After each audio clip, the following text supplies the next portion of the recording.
Je suis heureux d'être ici ce matin pour ce beau rassemblement de gens, et surtout pour les jeunes, puisque, si j'ai bien compris, le service de ce matin est consacré aux jeunes de Shreveport.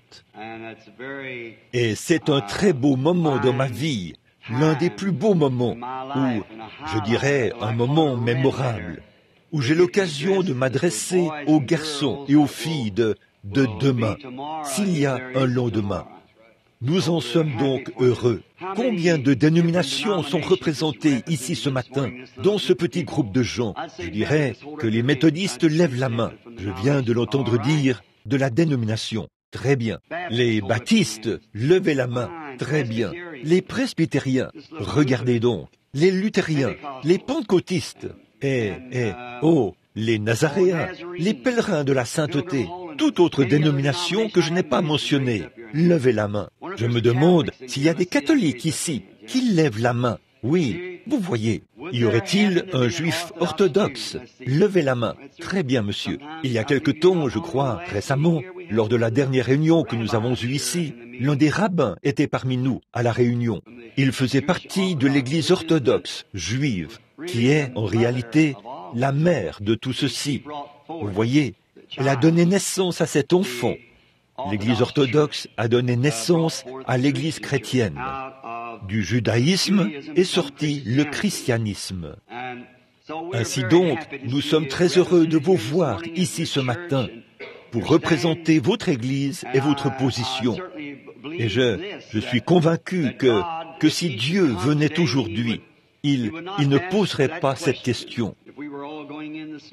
Si nous devions tous entrer ce matin, il prendrait seulement ceux qui sont prêts à entrer. Il y a des années, je travaillais dans un ranch. J'y suis allé de nouveau il y a quelques mois et je me suis tenu tout près de la barrière. J'étais avec quelques-uns des frères que je vois assis ici ce matin. Frère Welch Evans, frère Banks Wood de mon église à Jeffersonville. Puis nous avons passé par cette clôture dont j'ai parlé tant de fois. Et je me suis assis là, bien des matins, lorsqu'on conduisait le bétail vers l'association, ils conduisaient leur bétail à la forêt d'Arapahoe.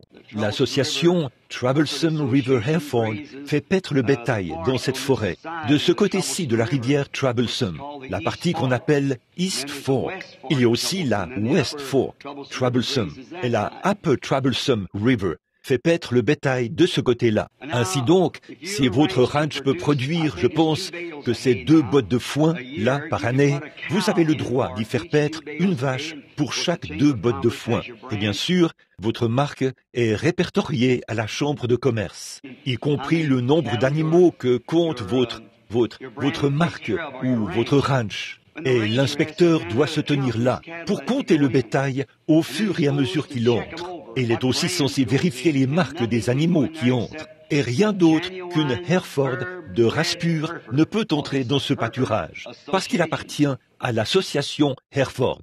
Rien d'autre qu'une Hereford, qu'une vache portant l'inscription Hereford à cause des taureaux. Il y a tant de taureaux pour tant de vaches, ainsi de suite. Il faut qu'il en soit ainsi, parce que cela permet de bien conserver le pédigré du bétail.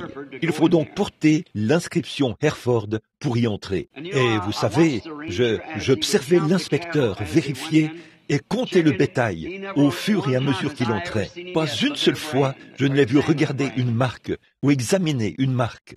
De très nombreuses marques y entraient, comme les Grimes, les Diamond Bar. La nôtre était la Turkey Track.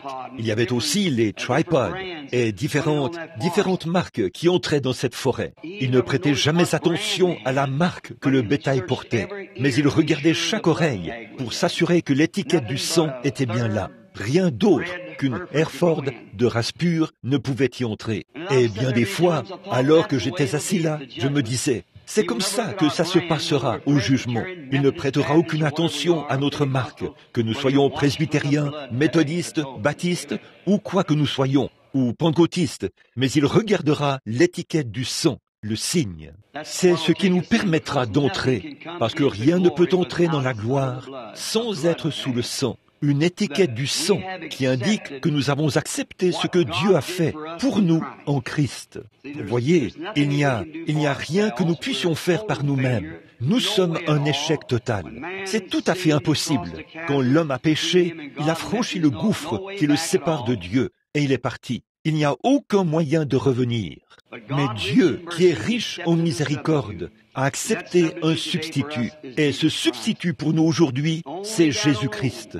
C'est la seule chose que Dieu reconnaîtra le moment venu, le sang de son Fils. Bon, nous passons des moments merveilleux au Life Tabernacle. Nous avons passé des moments glorieux hier soir, alors que nous voyons le Saint-Esprit agir parmi nous. Et c'est ce que nous attendons tous. Chaque homme veut découvrir d'où il vient, ce qu'il fait ici et où il ira après ceci. De nombreux ouvrages de qualité ont été écrits. Dans ma vie, j'ai lu quelques bons livres sur la philosophie des hommes et différentes choses. Mais peu importe combien ces livres sont bons, il n'y a qu'un seul livre qui puisse vous dire d'où vous venez, ce que vous êtes et où vous allez. Et c'est ce livre-ci, la Bible. Et la parole est Dieu. Aussi croyons-nous en ce livre, et nous voulons prendre position pour cela en ce jour-ci. Il y est promis qu'il nous sera donné de connaître qui nous sommes, d'où nous venons et où nous allons.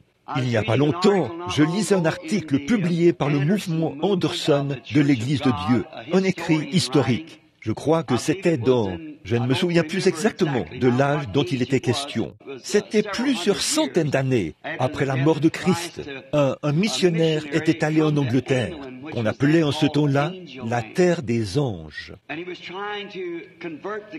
Et il essayait de convertir le roi d'Angleterre au christianisme. Et ils étaient assis devant un grand foyer. Les lumières du feu éclairaient la terrasse, comme nous l'appelons aujourd'hui. Et ce saint essaye de convertir le roi au christianisme. Et un petit moineau est entré dans cette lumière. Il a tournoyé là, dans la lumière, et il est reparti dans les ténèbres. Et je crois que tout ce qui arrive concourt à la gloire de Dieu. Je crois qu'il nous a promis qu'il ferait tout concourir au bien de ceux qu'il aime. Et ce saint a posé la question, d'où est-il venu et où est-il allé? Il est venu de l'inconnu et est reparti dans la même direction. Et ce saint a dit, cette Bible nous adresse une question semblable, à savoir, nous venons de l'inconnu et nous retournons à l'inconnu. Et le lendemain matin, après que le roi y avait réfléchi pendant la nuit et avait conclu que cet homme avait raison, sa maisonnée et lui se sont fait baptiser au nom de Jésus-Christ pour la rémission de leurs péchés le lendemain matin. C'était près de 300 ou 400 ans ou plus après la mort du dernier apôtre. Maintenant, je pense que ce qui se passe ce matin, le fait que nous nous sommes rassemblés, ce n'est pas juste pour venir prendre le petit déjeuner ici, bien que nous apprécions cela. Je ne suis pas venu parce que j'étais fatigué, je n'ai pas pu me lever à temps. Je suis arrivé trop tard. Mais je pense que cet événement-ci, c'est pour la gloire de Dieu et pour le royaume de Dieu. Bon, lisons à présent le texte pour ce matin, ou lisons le passage de l'écriture de la Bible que le Seigneur semble mettre sur mon cœur pour les jeunes comme les vieux, les deux. Surtout pour les jeunes de Shreveport, à qui cette réunion est consacrée. Lisons dans Ésaïe, chapitre 6, si vous le voulez bien, à partir du verset 1. L'année de la mort du roi Osias, je vis le Seigneur assis sur un trône très élevé, et les pans de sa robe remplissaient le temple. Des séraphins se tenaient au-dessus de lui. Ils avaient chacun 6 ailes, 2 dont ils se couvraient la face, 2 dont ils se couvraient les pieds, et 2 dont ils se servaient pour voler. Ils criaient l'un à l'autre et disaient, « Saint, Saint, Saint est l'Éternel Dieu des armées. Toute la terre est pleine de sa gloire. » Les portes furent ébranlées dans leurs fondements par la voix qui retentissait, et la maison se remplit de fumée. Alors je dis, malheur à moi, je suis perdu, car je suis un homme dont les lèvres sont impures. J'habite au milieu d'un peuple dont les lèvres sont impures. Et mes yeux ont vu le roi, l'Éternel des armées. Mais l'un des séraphins vola vers moi, tenant à la main une pierre ardente qu'il avait prise sur l'autel avec des pincettes. Il en toucha ma bouche et dit, « Ceci a touché tes lèvres. Ton iniquité est enlevée. Tes péchés sont expiés. » J'entendis la voix du Seigneur disant, « Qui enverrai-je? Et qui marchera pour nous? » Je répondis, « Me voici, envoie-moi. » Ce matin, je veux en tirer un sujet que je vais intituler « L'influence ». Vous savez, même si nous ne voulons pas y croire, toujours est-il que dans tout ce que nous faisons, nous influençons quelqu'un. J'ai prêché bien des fois lors de services funèbres, et je n'essaie jamais de trop parler du défunt, parce que ce n'est pas nécessaire. Cette personne, peu importe que ce soit un homme ou une femme, la vie qu'elle a vécue parle plus fort à l'Assemblée que tout ce que je pourrais dire à leur sujet. Je ne pourrai jamais changer l'opinion des gens. La vie du défunt témoigne de ce qu'il était. Et aussi, nous n'avons aucune idée de ce que nous faisons, de l'influence de ce que nous faisons produit sur les autres. La Bible dit, nous sommes des lettres écrites et lues de tous les hommes. Cela signifie que votre vie parle si fort au public que si votre témoignage est contraire à votre vie, il est sans effet. C'est ce que vous êtes au fond de vous que les gens lisent. Ce n'est pas tant ce que vous dites, mais ce que vous êtes. Vous voyez, on peut attribuer quelque chose à quelqu'un et dire « ceci, c'est cela » et tout. Mais comme votre vie est contraire à ce qu'on dit, le témoignage que renvoie votre vie parle plus fort que le témoignage de quelqu'un à votre égard. Oui. Gardez donc à l'esprit que nous exerçons des influences au quotidien. Et la vie que vous menez prouve ce que vous êtes au fond de vous. Vous ne pouvez pas changer cela. Ça se reflète. Chaque personne reflète à l'extérieur ce qu'elle est à l'intérieur. Et si nous revêtons le témoignage d'être des chrétiens, c'est à mon avis l'une des choses les plus solennelles qu'un homme ou une femme, un jeune homme ou une jeune fille puisse ferait. Lorsque cette personne revêt le nom de Christ et qu'elle décide de représenter Christ, il faut faire attention à chacun de ses pas, parce que quelqu'un vous observe. Et cela reflète ce que Dieu a fait pour vous à l'intérieur de vous. Tenez, il n'y a pas longtemps, on devait construire un pont en Australie. Ils ont fait venir des hommes des États-Unis, des architectes, pas des architectes, mais des constructeurs, et ainsi de suite. Des hommes qui construisent des ponts pour qu'ils déterminent s'il était possible de construire un pont qui enjamberait ce cours d'eau. Et ils n'ont pas pu trouver un homme en Amérique qui puisse accepter de le faire. Non, ils disaient, à cause du sable et tout, ça ne tiendrait pas debout. Ils ont donc fait un appel d'offres à l'échelle mondiale à l'intention de tout constructeur de ponts. Tous ont décliné l'offre. Finalement, une bonne entreprise anglaise est allée là-bas et a accepté d'exécuter le contrat après que cet homme a fait tous les tests de sol. Il a dit qu'il accepterait le contrat et construirait ce pont. Pourquoi? Souvenez-vous, là, sa réputation en tant que constructeur de ponts à l'échelle mondiale reposait sur le résultat de son travail une fois ce pont terminé. Peu importe ce qu'il avait accompli dans le passé, ce travail qu'il prétendait pouvoir faire serait le vrai reflet de ce qu'il valait. On dit qu'il testait chaque boulon et chaque pièce de métal qui était utilisée sur ce pont, le sol et tout ce qui était sous ce pont, ainsi que la pression de l'eau sur le sol.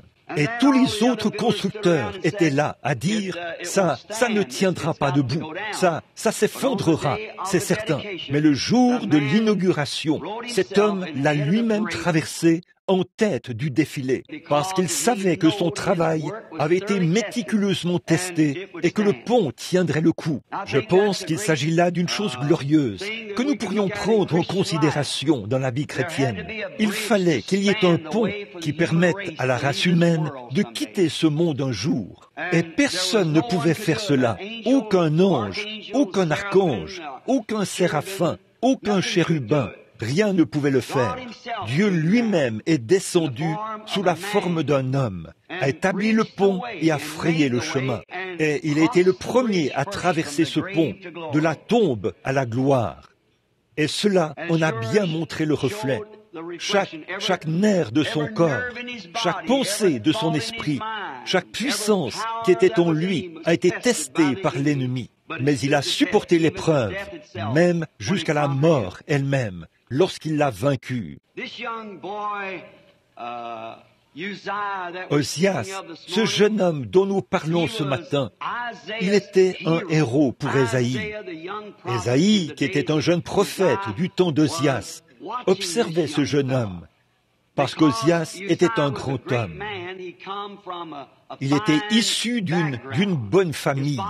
Son père et sa mère étaient tous deux de fervents croyants en Dieu. Et ils avaient élevé leur fils de sorte qu'ils servent et honorent Dieu. L'une des grandes choses qui nous manque aujourd'hui, à notre époque, ici, en Amérique et dans le reste du monde, c'est d'avoir des parents pieux qui exercent une influence sur leurs enfants. Les parents d'aujourd'hui se sont éloignés des principes de l'Écriture. Ils se sont davantage conformés aux modes du monde. Et les églises ont fait la même chose. Ce faisant, nous avons levé les barrières et avons introduit le monde dans l'Église. C'est pour cela que nous avons ce grand jour de, si je le dis avec respect ici, devant ces jeunes. C'est pour cela que nous avons tant de voyous et tout, comme on dit, et de gens d'un caractère corrompu. C'est en grande partie dû à la vie familiale qui les a influencés dans leur enfance. Je continue de croire ceci. Instruis l'enfant selon la voie qu'il doit suivre, et quand il sera vieux, il ne s'en détournera pas. Donc, Osias était un jeune homme qui avait été élevé par de tels parents, et cela l'a influencé. Regardez l'un de nos plus grands Américains auxquels je puisse penser, Abraham Lincoln. Il méritait certainement tout le crédit qu'on lui accordait, et même plus. C'était mal parti pour lui. Il était né dans un foyer pauvre. Il n'avait pas la possibilité de faire des études. Il écrivait sur le sable. On nous dit que les 2 seuls livres qu'il ait jamais possédés de sa vie, jusqu'à l'âge d'environ 21 ans, c'était la Bible et le Voyage du pèlerin, ou c'était peut-être le Livre des martyrs de Fox, l'un de ces 2 livres. Mais voyez-vous, ce que cet homme a lu a une influence sur sa vie. Et c'est la même chose aujourd'hui. Nos marchés sont remplis de vulgarité et de souillure pour empoisonner l'esprit de nos jeunes enfants. Et par la suite, nous leur imputons la faute. Alors qu'à mon avis, bien des fois, la faute nous revient, à nous les chrétiens, qui refusons de prendre position pour ce qui est juste, et de faire en sorte que la loi interdise ces choses sur nos rayons et tout. Et aussi, dans nos foyers, nous avons également donné libre cours à ces vulgarités, et permis que ces choses entrent dans nos foyers pour influencer les enfants. Mais Osias avait été bien élevé. Et il avait été, nous apprenons là, dans 2 Chroniques 26, où vous pouvez lire son histoire, qu'il avait été fait roi à l'âge de 16 ans, après la mort de son père. Il était donc devenu roi à 16 ans. Comme il avait eu des parents pieux, il avait commencé en faisant ce qui était bien au début de son règne. Il ne se pliait jamais aux opinions populaires, ni à la politique de l'époque. Il servait Dieu. Or ça, c'est un homme bien, par lequel être influencé. Un homme qui prend position pour ce qui est juste. À un moment où l'opinion populaire va dans le sens contraire et où la politique va dans le sens contraire. Un homme qui s'en tient strictement à la bonne voie. Ce nouveau président qui vient d'entrer en fonction depuis Le président Johnson, qui est en fonction depuis l'assassinat du président Kennedy, quand il a lancé cet appel l'autre jour pour demander à tous les membres du clergé, d'un bout à l'autre du pays, de prier pour lui, pour l'aider. J'ai admiré cet homme pour cela. Vous voyez, il demande à Dieu de lui venir en aide. J'ai appris qu'il est un croyant et qu'il met sa confiance en Dieu. Donc, nous avons besoin d'hommes comme lui. Et nous voyons que du temps d'Ozias, son royaume s'étendait jusqu'en Égypte et dans tous les pays environnants, si bien que c'était tellement glorieux que son royaume était presque comme le royaume de Salomon. La gloire de l'Éternel était avec lui. Cela a été d'une grande aide pour le jeune prophète Ésaïe, qui observait cet homme, ce jeune roi, parce qu'il avait été amené au palais pendant le règne de ce jeune roi. Et Ésaïe, qui n'était qu'un jeune prophète à l'époque, et qui voyait combien Dieu l'avait béni, l'avait influencé et lui avait donné la chose juste. Et nous savons que toutes les nations environnantes lui payaient un tribut. Il n'y avait pas de guerre, et c'était une chose glorieuse, une leçon pour Ésaïe. Et Ésaïe a trouvé autre chose là, que Dieu bénit ceux qui sont fidèles à sa parole et à ses commandements. Ozias a servi d'exemple pour Ésaïe. Et quel glorieux royaume c'était! Et là, nous voyons qu'un témoignage chrétien, peu importe combien il était glorieux dans le passé, il doit toujours continuer ainsi. Ozias en était arrivé au point où il pensait être en sécurité. Et là, il s'est élevé dans son cœur. Il en était arrivé au point où personne ne pouvait lui dire quoi que ce soit. Si ce n'est pas là un exemple qu'on retrouve chez tant de gens aujourd'hui, on le retrouve même parmi nos dirigeants chrétiens. Ils travaillent presque toute leur vie pour devenir évêques ou des hommes très influents. Et dès qu'ils y parviennent, ils s'enflent d'orgueil. Nous voyons sur le champ de travail des évangélistes dont Dieu a béni le ministère. Et bien vite, ils s'enflent d'orgueil, au point où ils se sentent en sécurité parmi leurs fidèles. Ils en sont arrivés au point où ils peuvent faire tout ce qu'ils veulent et s'en tirer avec ça. À combien, je me demande, de personnes nous pouvons penser en ce moment, de grands hommes, de grands serviteurs que Dieu a utilisés et qui finalement en sont arrivés au point où ils ont l'impression d'en savoir tellement long sur la parole de Dieu qu'ils ne prennent même plus le temps de se retirer pour prier. Ils sont tout le temps en train de faire des visites, de rendre visite à quelqu'un et d'aller à des dîners. Et le temps qu'ils devraient passer seuls, avec Dieu, tout seuls, à se préparer pour se présenter devant l'assemblée dans la douceur de l'esprit. Ils sont quelque part en train de se divertir. On ne peut pas servir Dieu et les hommes en même temps. Le serviteur de Dieu devrait être une personne isolée, consacré uniquement à lui. Si seulement nous pouvions faire voir cela aux gens. Et là, ils en arrivent au point où ils se sentent obligés de faire quelque chose quand ils rencontrent les gens. Ils rencontrent les gens et il y a forcément un besoin pour ceci et un besoin pour cela. Et là, l'homme de Dieu est tiraillé dans son esprit et il est tout chaviré lorsqu'il entre dans son bureau. Il se met à étudier en se disant, « Eh bien, si je ne fais pas ceci, cet homme-ci le prendra mal. Quant à ceci, si je ne fais pas telle chose, cet homme-ci le prendra mal. » Et là, quand il s'avance sur l'estrade, il ne sait même pas où il en est. Il est tiraillé dans son esprit, alors qu'il aurait dû passer ce temps-là avec Dieu. Ils ne sont pas des conducteurs dans le milieu social. Un homme de Dieu devrait se consacrer entièrement au service de Dieu. Et nous voyons que c'est vraiment dommage qu'il y ait de telles choses. Et une autre chose importante que nous voyons, car je suis conscient que je parle à des ministres ce matin, et nous voulons, quand nous nous présentons devant une assemblée, nous sommes conscients que nous ne nous retrouverons peut-être plus jamais tous ensemble comme nous le sommes ce matin. Alors Dieu vous tient pour responsable des choses que vous dites.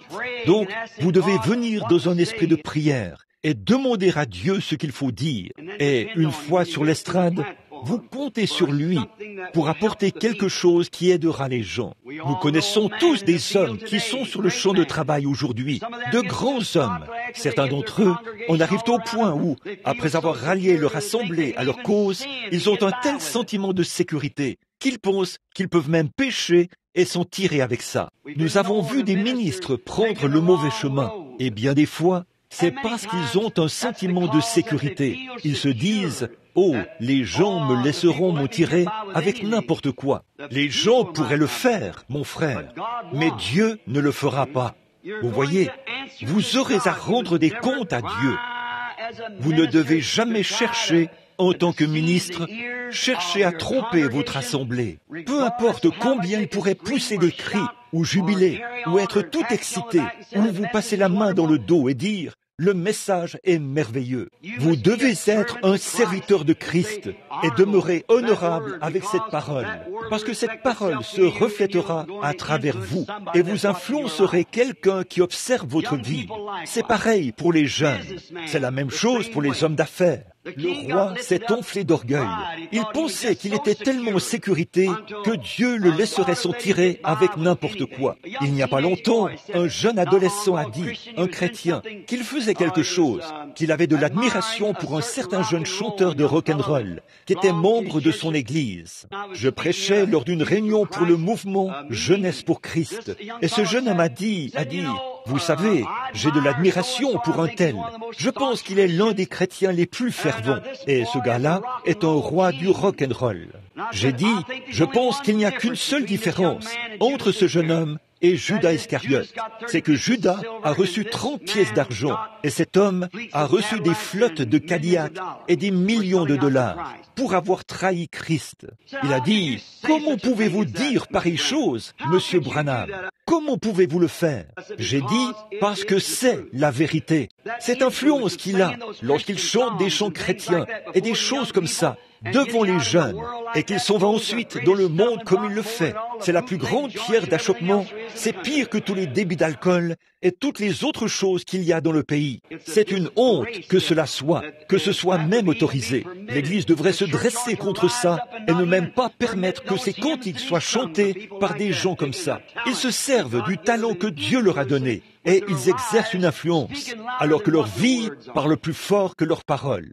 Comment des gens peuvent-ils jouer sur scène comme le font ces gens et ensuite se tenir là et chanter des cantiques et des choses comme ça? C'est le comble de l'hypocrisie. Et nous voyons que ça se passe parmi les chrétiens, les croyants. Et ce jeune homme a dit, eh bien, je vais vous dire ce que j'en pense.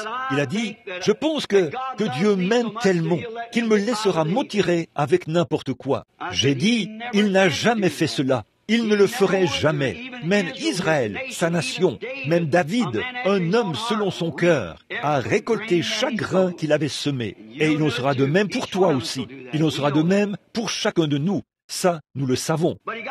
Mais il s'est tellement élevé dans son cœur. Bon, là, je veux m'adresser aux hommes d'affaires du plein évangile. Il s'est tellement élevé dans son cœur qu'il s'est dit qu'il pourrait prendre la place d'un ministre. Il a essayé de devenir ministre, ce à quoi il n'avait pas été appelé. Et je pense que c'est ce qui arrive souvent aux hommes qui se trouvent dans ces milieux et dans ces groupes d'hommes d'affaires. Ils en arrivent au point où Dieu les bénit dans leurs affaires et les rend prospères et tout, au point qu'ils pensent qu'eux aussi, ils devraient prêcher l'Évangile. Et ça, c'est faux. C'est faux. Vous devriez toujours laisser un ministre le soin de prêcher, parce que, comme Oral Roberts l'a dit une fois, c'est assez difficile pour les ministres de garder les choses en ordre. Ça l'est encore bien plus pour des hommes qui ne sont pas appelés à cette fonction. Vous voyez, vous devriez avoir là des hommes qui savent ce qu'il en est et qui sont ordonnés à cette tâche. Ceci le prouve nous voyons que cet homme était un grand homme, un brave homme, un homme honorable. Mais il a pris là l'offrande, l'encensoir, est entré et est allé devant l'autel du Seigneur pour brûler de l'encens devant le Seigneur, ce qui est uniquement réservé à un sacrificateur consacré. Mais il s'est dit que comme Dieu l'aimait tant et qu'il avait été si bon vers lui, il pouvait se permettre de le faire malgré tout. Et le sacrificateur a couru après lui et a dit, « Tu n'as pas été établi dans cette fonction. Dieu interdit à toute personne d'y entrer, si ce n'est un lévite qui a été consacré à ce service. Vous ne devriez jamais le faire. » Et c'est comme ça bien des fois. C'est à mon avis ce qui a plongé le monde aujourd'hui dans une telle confusion. que les hommes vont là et cherchent à occuper des fonctions dans lesquelles ils n'ont pas été établis. Cela en arrive au point où ils essaient de remplir cette fonction alors qu'ils ne sont pas appelés pour ce travail. Maintenant, nous voyons que, quoiqu'il était un brave homme, un homme béni de Dieu, mais si Dieu vous bénit, restez dans la catégorie dans laquelle Dieu vous a appelé. Si c'est pour être une ménagère, restez une ménagère. Si c'est pour faire des affaires, restez dans les affaires et reflétez Dieu. Et peu importe ce à quoi Dieu vous a appelé, tenez-vous-y, car il veut que vous soyez une vraie ménagère, pour que votre influence se reflète sur une autre personne qui voudrait être une bonne ménagère. Si vous êtes un bon homme d'affaires, faites en sorte que votre vie reflète Jésus-Christ dans vos affaires, par votre honnêteté et votre intégrité, et par des choses qui comptent vraiment. En effet, quelqu'un observe votre vie. Vous influencez quelqu'un. Il faut que Dieu ait une vraie ménagère. Il faut que Dieu ait un vrai adolescent à l'école. Il faut que Dieu ait un vrai ministre, un vrai homme d'affaires, quelqu'un qui le reflètera. Car c'est là qu'on voit Christ en vous, peu importe ce que le reste du monde a à faire. Ça n'a rien à voir avec vous ou moi. Devant Dieu, nous sommes responsables de notre vie et de notre expérience avec Christ. Là, nous voyons qu'il a essayé de prendre la place du ministre et que quelqu'un lui a dit qu'il n'était pas à sa place et lui a dit qu'il ne devrait pas le faire, qu'il n'était pas à sa place. Et il s'est mis en colère. En colère, il était tellement en colère que son visage est devenu rouge. Vous voyez, nous devons être capables de nous tenir là et d'accepter la correction. Certains d'entre eux ne veulent pas le faire. Vous ne pouvez pas. J'ai assisté à des réunions et je me suis assis dans des salles, puis vous vous levez. Certaines personnes viennent là et s'assoient pendant quelques minutes. Et si on dit un seul mot qu'ils désapprouvent, ils filent, vous voyez, ils s'emportent. Eh bien là, savez-vous ce qui est arrivé à Ézéchias lorsqu'il a fait cela, ou Osias plutôt? Dieu l'a frappé de lèpre. Cet homme est mort lépreux, ce qui est un type du péché. Il n'a pas supporté d'être corrigé par la parole. Et aujourd'hui, c'est très souvent la même chose. Ils disent, eh bien, ma dénomination croit ceci, ça m'est égal. Voyez, prenez le temps de sonder la parole. Dieu ne jugera jamais le monde par une dénomination, il le jugera par sa parole. Sa parole, c'est Christ, et Christ est la parole. Les deux sont les mêmes, hier, aujourd'hui et éternellement. Hébreux 13:8. Mais au lieu d'essayer d'accepter la correction, ils s'emportent, ils ne peuvent pas le supporter. Eh bien, c'est exactement ce qu'Osias a fait. Lui, un brave homme. Vous dites, eh bien, cette personne Osias était aussi une bonne personne, une brave personne, un homme béni par Dieu. Mais quoi qu'il en soit, il faut qu'il reste toujours à sa place. Car Dieu lui avait donné l'occasion d'avoir une influence sur les autres en étant un roi juste, non pas un sacrificateur. La parole lui interdisait de le faire. Mais il est entré et il était sur le point d'offrir cela. Et quand on l'a interpellé, on lui a cité la parole pour lui dire qu'il n'était pas censé faire ce qu'il s'apprêtait à faire, que Dieu l'avait béni dans ses affaires, peu importe ce que c'était, mais qu'il ne devait pas chercher à prendre la place du sacrificateur. Il était en dehors de la parole. Eh bien, il était décidé à le faire de toute façon, peu importe ce que n'importe qui pouvait dire. N'est-ce pas là l'attitude de trop de gens aujourd'hui? Ils ne veulent pas accepter la correction de la parole. Et c'est pour cela que nous nous retrouvons pris dans ce grand conseil des églises. Ne sachant pas où nous allons, nous nous dirigeons tout droit vers le monde. Des dizaines de milliers de membres s'ajoutent chaque année et nous ne voyons nulle part la main de Dieu agir. Ils sont morts, formalistes, exactement comme la Bible dit qu'ils seraient. Un âge de l'église de Laodicée. Une église tiède, vomie de la bouche de Dieu. Christ se trouve à l'extérieur, cherchant à entrer. Et à l'intérieur, l'église refuse de le laisser entrer. C'est tout à fait l'image de ce qui se passe aujourd'hui. En effet, les hommes ne comprennent pas que leur place vient de la parole de Dieu. Osias aurait dû tenir compte de cela. Et souvenez-vous, aujourd'hui on dirait de lui que c'était un chrétien que Dieu avait béni. Il n'était pas un simple homme comme les autres. Il était un homme qui avait été béni par Dieu. Mais il ne voulait pas accepter la correction. Peu importe combien la parole le disait, il ne voulait pas comprendre cela, parce qu'il avait un sentiment de sécurité qui le portait à croire que Dieu le laisserait s'en tirer avec quelque chose d'autre. Et c'est ça le problème de nos gens aujourd'hui, partout dans le monde. Ils s'imaginent que Dieu va les laisser s'en tirer avec quelque chose qui est contraire à la parole. Il ne le fera jamais. Nous devons absolument revenir à la correction, accepter d'être corrigé par la parole. Et à cause de son attitude arrogante, il n'a prêté aucune attention à ce que ce ministre lui disait. Il allait non faire qu'à sa tête. Réfléchissez, arrêtez-vous là-dessus un instant. Comment un enfant peut-il regarder en face un père et une mère pieux? Comment un adolescent pourrait-il regarder en face une brave mère pieuse aux cheveux grisonnants, alors qu'elle dit à cet adolescent, « Chérie, maman t'a élevé différemment. » Et vous voyez, tout au long de la vie, ce qui a été fait pour maman. Ne faites pas ça. Ne devenez pas arrogant en disant, « Garde ta religion pour toi. Je vais faire comme bon me semble. » Quelle sera la suite pour cet adolescent? Qu'est-ce qui lui arrivera? C'est fichu. Il est perdu spirituellement, moralement, et très souvent physiquement et mentalement. Il est complètement retranché de la miséricorde. Eh bien, là, ce serait terrible pour un adolescent ou une adolescente. Alors, pensez un peu à un homme ou à une femme qui est là dans le ministère, ou à un chrétien qui prétend être un enfant de Dieu et qui regarde les commandements de Dieu, tourne le dos et dit « Ce n'est pas comme ça que ma dénomination croit cela. » Il nous faut des chrétiens influents qui sont sous l'influence de la parole de Dieu, des hommes ou des femmes appelés qui exerceront une influence sur l'Église élue des derniers jours. Voilà ce qu'il nous faut. Dieu accorde-le nous, et ils seront là, ils le seront. Nous voyons qu'Osias a été frappé de lèpre à cause de son arrogance. Il ne s'est jamais rétabli.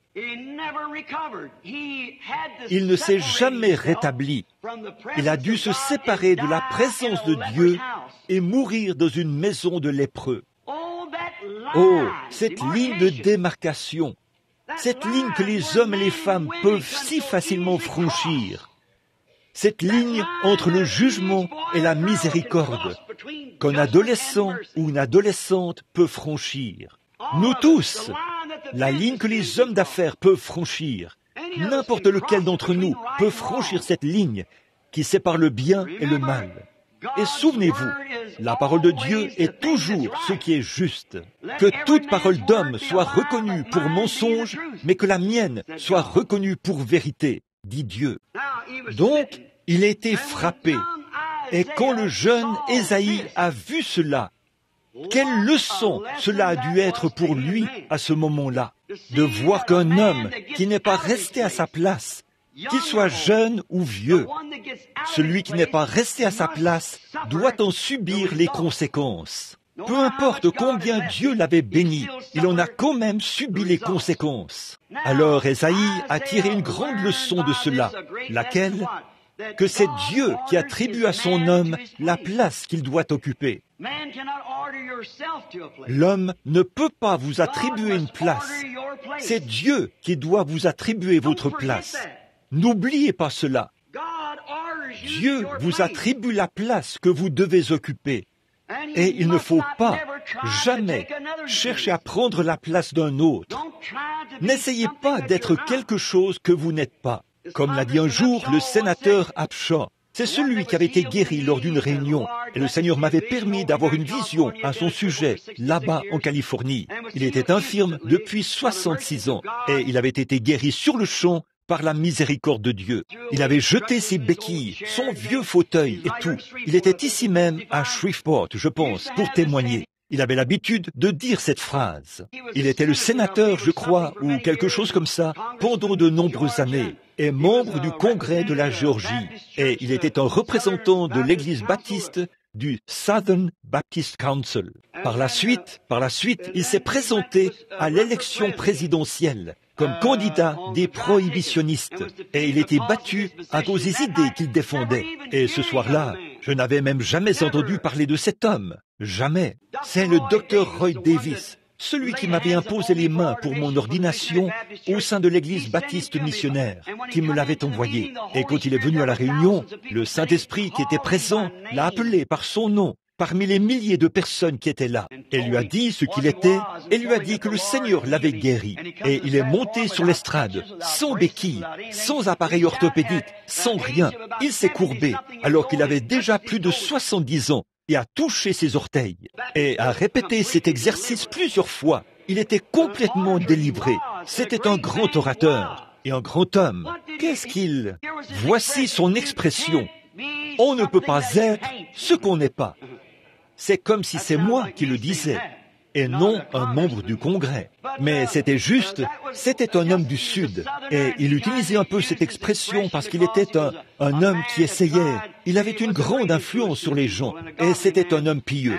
Et il est mort comme il a vécu, un homme pieux, bien des années plus tard. Lorsqu'il s'est tenu sur les marches de la Maison Blanche, lors de la réunion de Billy Graham, il a chanté, s'appuyant sur le bras éternel, devant des gens venus du monde entier. Maintenant, vous voyez, c'est Dieu qui attribue à son homme la place qu'il doit occuper. Et vous ne pouvez pas prendre la place d'un autre.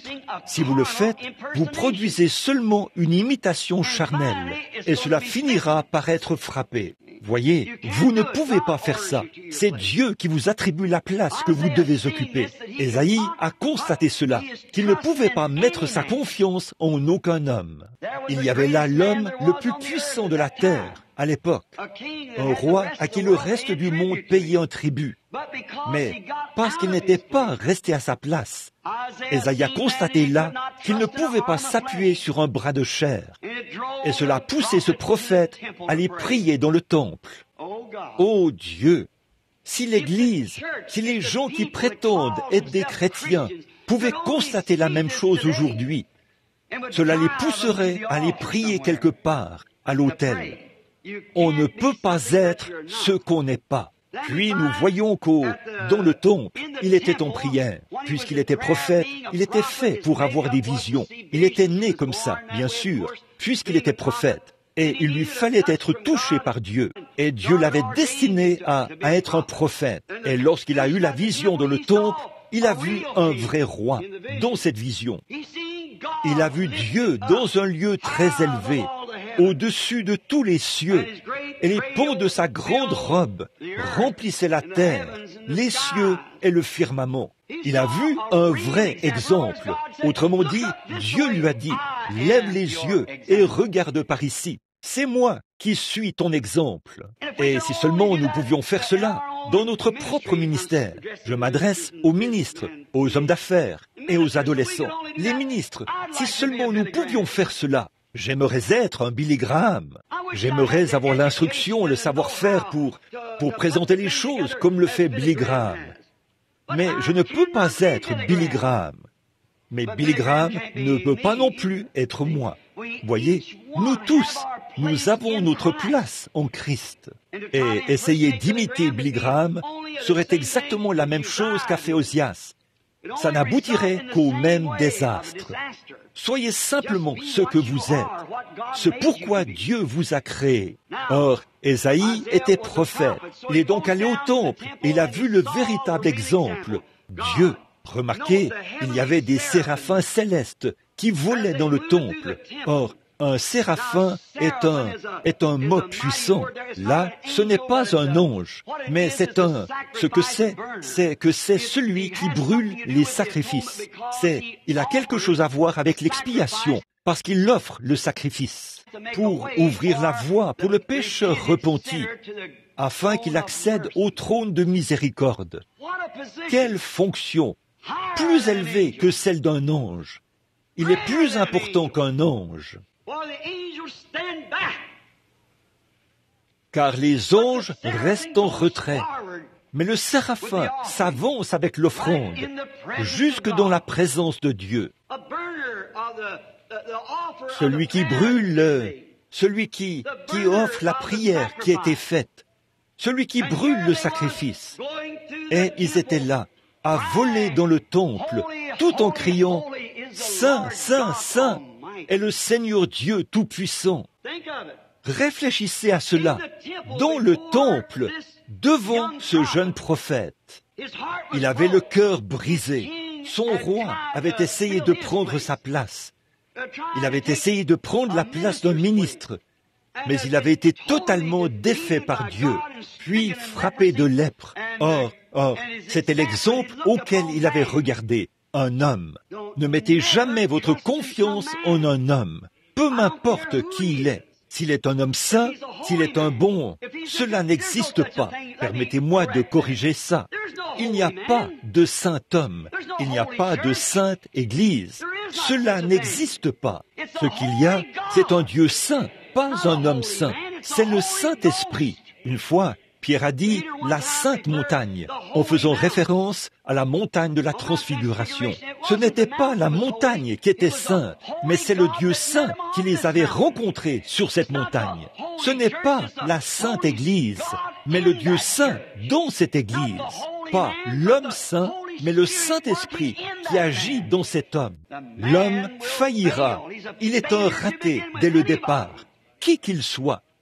Le plus grand des hommes tombe. Ne mettez jamais votre confiance et votre... Ne prenez pas exemple sur un homme. Regardez à Dieu.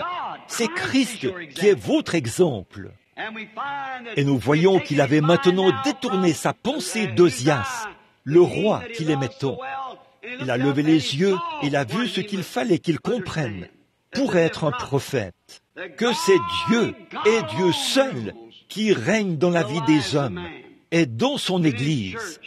Et là, nous le voyons, ce qui s'est passé. Nous constatons que ces séraphins, ils avaient 6 ailes, 2 dont ils se couvraient la face, 2 dont ils se couvraient les pieds, et 2 dont ils se servaient pour voler. Ils parcouraient le temple en criant « Saint, Saint, Saint est le Seigneur Dieu Tout-Puissant. Saint, Saint, Saint est le Seigneur Dieu Tout-Puissant. » Ils criaient jour et nuit parce qu'ils étaient dans la présence de Dieu. Vous voyez ce que Dieu disait à Ésaïe de voir? La sainteté, la pureté de Dieu et le respect que nous devrions avoir dans sa présence. Examinons cette vision pendant quelques instants avant de terminer. Nous constatons que chacune de ces créatures a 6 ailes. Nous allons commencer par ces ailes. 2 dont il se couvrait la face. Pourquoi le faisait-il? Pensez-y. Même les saints séraphins, dans la présence de Dieu, doivent couvrir leur saint visage pour pouvoir se tenir dans sa présence. Ils n'ont jamais connu le péché, n'ont jamais péché. Non, il n'y a aucun moyen pour eux de pécher. Et pourtant, dans la présence de Dieu, ils couvraient leur saint visage. Et nous, qui sommes des hommes mortels, pécheurs et corruptibles, nous essayons d'ajouter quelque chose, d'ajouter à sa parole et à son dessein, et de juger certaines personnes qui essaient de suivre ce que le Seigneur a dit de faire. Ils n'ont aucun respect pour sa parole. Je sais que la parole le dit, qu'il faut que l'on naisse de nouveau, mais je vais vous dire ce que j'en pense. Vous ne devez pas avoir une seule pensée à vous. Dieu a parlé et c'est réglé. Pierre a dit, le jour de la Pentecôte, la promesse est pour vous, pour vos enfants et pour ceux qui sont au loin, en aussi grand nombre que le Seigneur notre Dieu les appellera. Quelle était la promesse? De quoi s'agissait-il?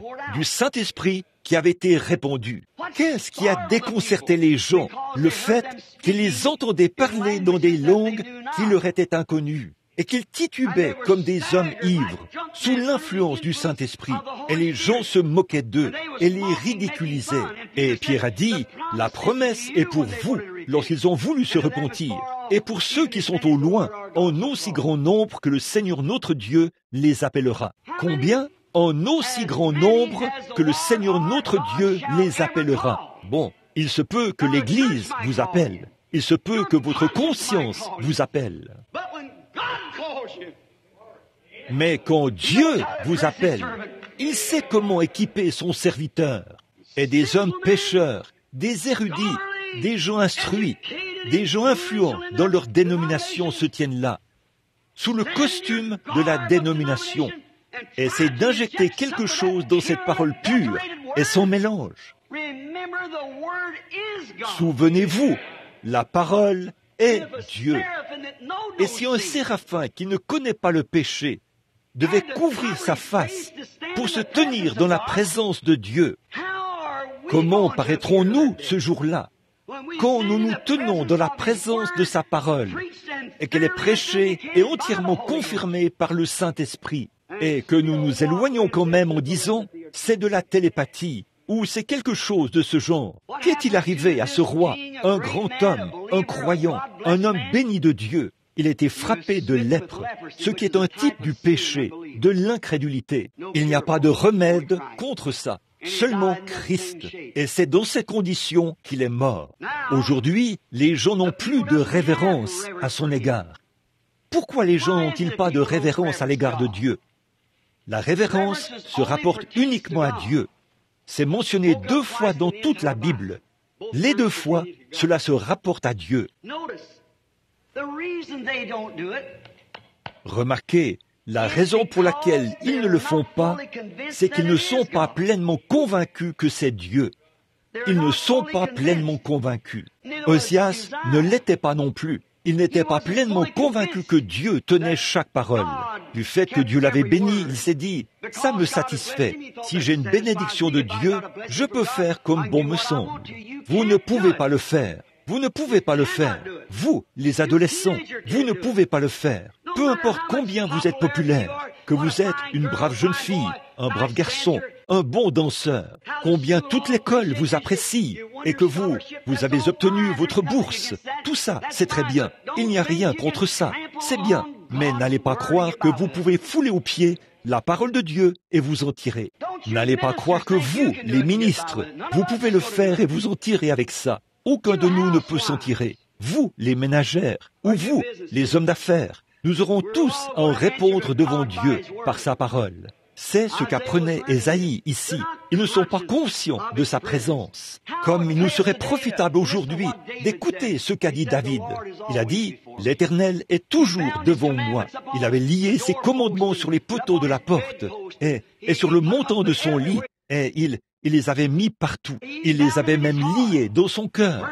Il avait résolu qu'il ne pécherait pas contre Dieu. Il gardait continuellement la parole devant lui. C'est pour ça qu'il disait « Je ne chancellerai pas », parce que dans tout ce qu'il faisait, il avait la parole devant lui. Et c'est ce que nous devrions toujours faire, l'ordre de Dieu. Donc, il couvrait sa face, parce que Dieu est entièrement saint, et il criait « Saint, Saint, Saint ». Maintenant, prenons deuxièmement ceci. Il avait 2 ailes dont il se couvrait les pieds. Qu'est-ce que cela signifiait? L'humilité dans sa présence. C'est ça qui est difficile pour un homme qui a une fonction. C'est ça qui est difficile pour l'adolescente qui est jolie. C'est une chose difficile pour l'adolescent qui est populaire à l'école, une vedette de basketball. Oh jeune homme, combien Dieu pourrait t'utiliser si seulement tu le laissais faire. Jeune fille, toi qui as cette belle apparence de petite reine que Dieu t'a donnée, pourquoi n'utilises-tu pas cette influence pour le royaume de Dieu, pour ce pourquoi Dieu te l'a donnée, cette vertu de la féminité? Utilise-la de cette manière. Alors tu ne peux pas te tromper. Mais si tu l'utilises de toute autre manière, tu seras voué à l'échec. Tu vois, tu connaîtras un échec total. Dieu vous a créé et personne d'autre ne peut prendre votre place. Personne ne peut occuper cette place. C'est comme ça que vous devriez être. Donc, ils étaient humbles dans sa présence. Ces séraphins étaient humbles dans sa présence. Comme Moïse, alors que Moïse était un grand homme intellectuel. Nous apprenons qu'il pouvait enseigner aux Égyptiens la sagesse, la science et la grande sagesse de l'Égypte. Nous n'avons encore jamais rivalisé avec elle dans notre science. De nos jours, nous ne construisons pas de pyramides, vous savez. Nous ne pourrions pas en positionner une comme on en voit là, au centre de la Terre, de sorte que quelle que soit la position du Soleil, il n'y ait pas d'ombre autour d'elle. Et nous ne pourrions pas construire les sphinx, ni bon nombre de ces choses. Et aujourd'hui, nous ne pourrions pas non plus faire une momie qui ferait en sorte que l'homme ait un aspect naturel après des milliers d'années. Nous n'arrivons pas à conserver un cadavre à l'extérieur que quelques heures seulement. À l'époque, ils avaient un liquide dont ils se servaient pour les embaumer, dont nous ne savons rien, des couleurs qui ne se décolorent jamais, et beaucoup de ces arts qu'ils avaient. Et la science, nous n'avons pas ces choses. Écoutez, jeunes gens, vous vivez dans une ville universitaire ici, ou une ville où, moi-même, j'habite dans une ville universitaire. Et la science, c'est très bien, tant qu'elle ne s'écarte pas de la parole de Dieu. Mais je veux savoir, la science ne peut pas vous donner la vie.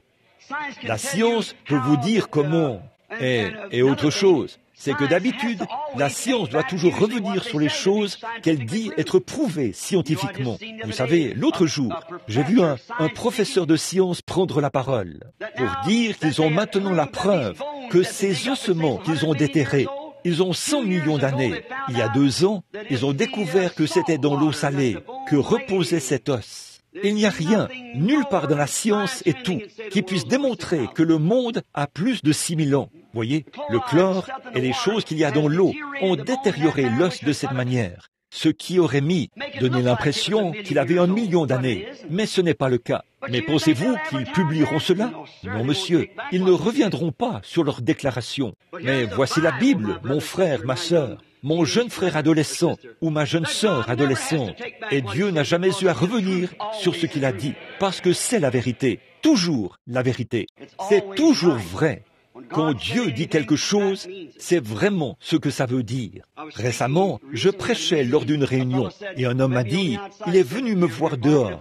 Il a dit, vous aboyez devant le mauvais arbre, monsieur. Il a dit, vous avez dit que ce monde a 6000 ans. J'ai dit, l'ordre du monde est vrai, c'est 6000 ans. Il a dit, écoutez, a-t-il dit, la Bible dit que Dieu a créé les cieux et la terre en 6 jours. J'ai dit, ce n'est pas ça qu'il a fait. Dans Genèse 1, il a dit, au commencement, Dieu créa les cieux et la terre. Point. Combien de temps lui a-t-il fallu pour cela? Je n'en sais rien. Personne d'autre ne le sait. Dieu l'a fait. Un point, c'est tout. La phrase s'arrête là. Et quand il a commencé à s'en servir, le monde était informe et vide, et l'eau était à la surface de l'abîme, et l'Esprit de Dieu se mouvait au-dessus de l'eau. Mais dans Genèse 1, il est dit, Dieu créa les cieux et la terre, au commencement. C'est tout. Ne faites pas d'histoire à ce sujet. Je crois cela, c'est tout. C'est tout. Dieu a créé cela. Ce n'est pas à moi de savoir. Je suis heureux qu'il l'ait créé et qu'il m'ait permis d'y vivre pendant un temps. Il en a nouvelle où la justice habitera. Mon espoir n'est fondé sur rien d'autre que sur le sang de Jésus et sur sa justice. Aucun credo, aucune dénomination, aucun homme comme exemple. Je veux Christ et lui seul. C'est ce que nous devons avoir. Humble. Moïse, un homme intellectuel, mais dans la présence de ce buisson ardent, il a ôté ses souliers.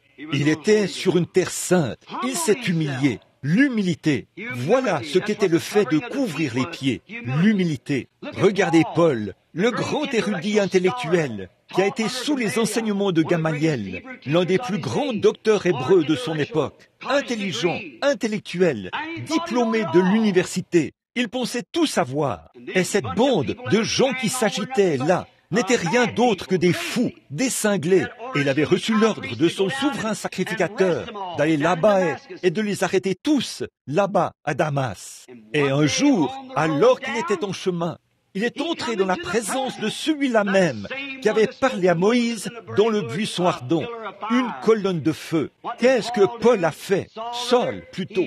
Il est tombé sur sa face dans l'humilité, de sur ses pieds. Il s'est retrouvé face contre terre. Dans l'humilité. Qu'est-ce que Jean-Baptiste a fait? L'homme dont Jésus a dit, il n'y a eu aucun homme né d'une femme qui soit comme lui, ou qui lui soit comparable. Jusqu'à ce moment-là, ce grand prophète, qui avait été établi par Dieu avant la fondation du monde, qui avait été annoncé 1207 ans avant sa venue, ou 712 ans plutôt avant sa venue sur la terre, par ce même prophète Ésaïe. Qu'a-t-il fait lorsqu'il a vu un homme sortir de l'auditoire et s'avancer, et qu'il a levé les yeux et vu ce feu descendre du ciel sous la forme d'une colombe?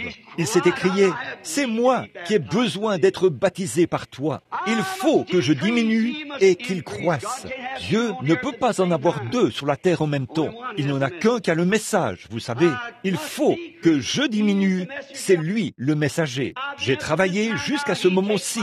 Il doit prendre ma place. Comme Élisée, lorsqu'Élie est monté et qu'il a lancé son manteau à Élisée, son ministère était terminé. Élisée devait prendre la relève là où il s'était arrêté. Il faut qu'il croisse et que je diminue. Jean-Baptiste, soyez conscient de votre petitesse. Vous n'êtes rien. Vous n'êtes rien. Comme j'aimerais m'attarder là-dessus pendant quelques minutes. Mais vous n'êtes rien. Permettez-moi, ceci a l'air sacrilège et ça a l'air de manquer de délicatesse. Et je ne pense pas que la chair soit un endroit où un ministre puisse faire des plaisanteries. C'est maintenant devenu un lieu où on fait des plaisanteries, où on se conduit n'importe comment et où on a du tape à l'œil à la Hollywood. Voilà ce qu'il en est. Hollywood s'est emparé de la chair par le biais de la télévision. Nos femmes se sont prosternées devant la déesse de la mode d'Hollywood il y a longtemps. Par la suite, la chair s'est retrouvée à Hollywood, à travers les chanteurs et tout, des hommes talentueux. Oh, comme le diable est astucieux. On ne peut pas mélanger de l'huile et de l'eau. Ça ne se mélangera pas. Remarquez la grande influence que les gens peuvent exercer sur les autres. Tout ce que vous faites exerce une influence. Si vous voulez voir combien vous êtes grand, plongez votre doigt dans un bassin d'eau ou dans un seau d'eau. Puis retirez votre doigt et essayez de trouver où vous avez mis votre doigt. Vous n'êtes rien. Dieu peut se passer de vous, il peut se passer de moi, mais nous ne pouvons pas nous passer de lui. Il faut que nous l'ayons, car il est la vie, lui seul.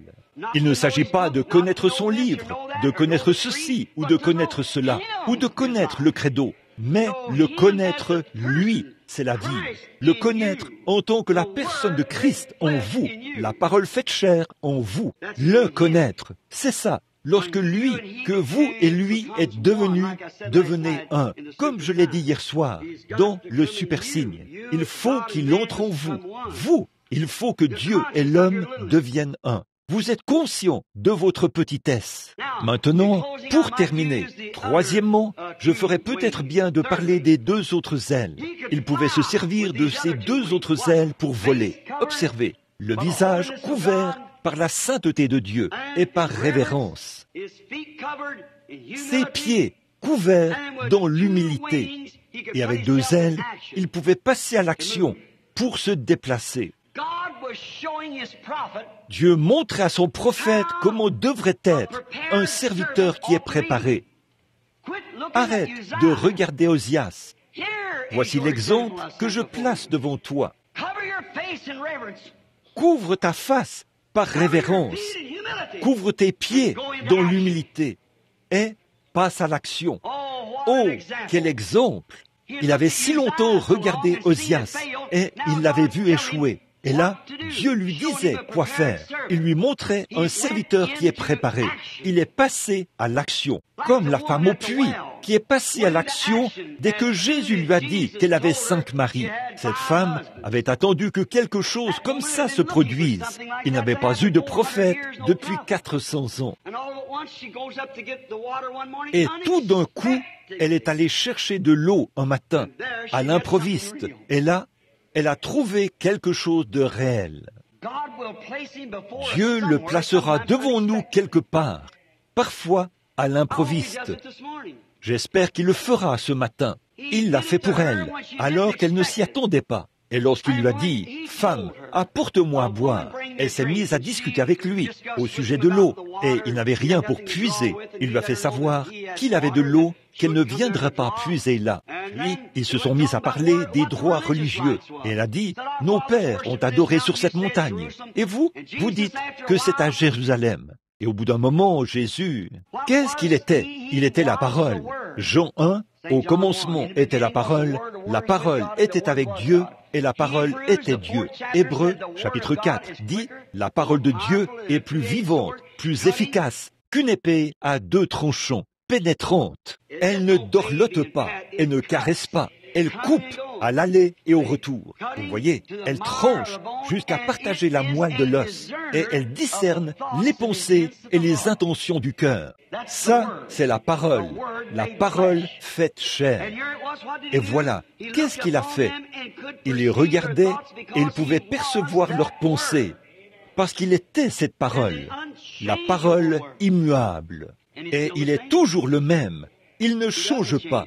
Maintenant, remarquez, cette parole immuable, il a regardé cette femme en face. Et voici qu'elle se tenait là, et comme nous l'appellerions aujourd'hui, une femme de mauvaise vie, une vulgaire prostituée, ou quelque chose. Peut-être que c'était une enfant qui avait été mise à la rue et abandonnée par ses parents. Et il y en a trop de nos jours. Mais voici que cette charmante et jolie jeune femme était là, peut-être une adolescente, peut-être dans sa 18e année. Elle aurait déjà terminé l'école secondaire. Et voilà qu'elle avait pris le mauvais chemin et menait une vie aux mœurs dépravées. Elle n'avait rien à quoi s'accrocher. Et pourtant, c'était une jolie fille. Voilà qu'elle va chercher de l'eau et tombe sur un homme qui se met à lui parler.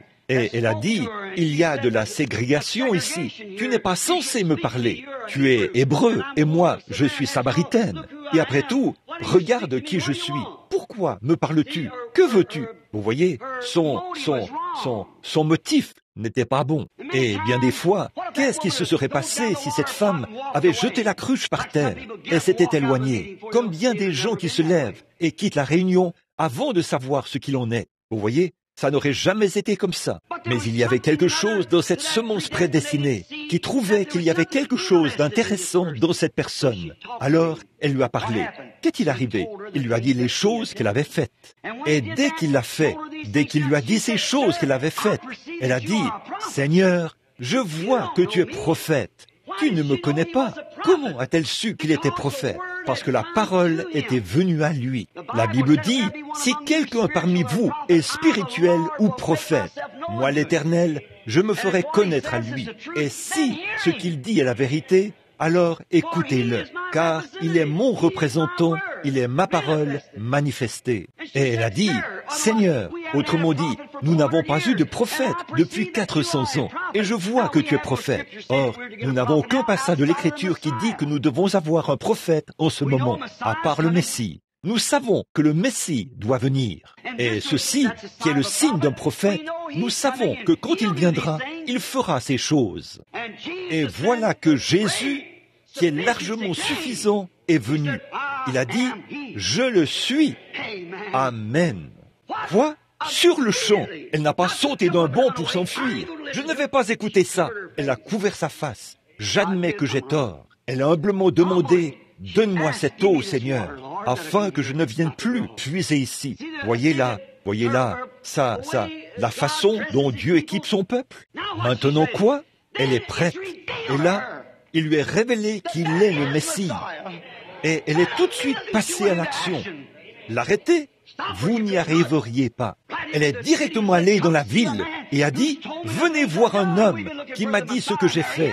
Nous attendions le Messie. » Et le voilà. Et la Bible dit que les hommes de cette ville ont cru à cause du témoignage de cette femme.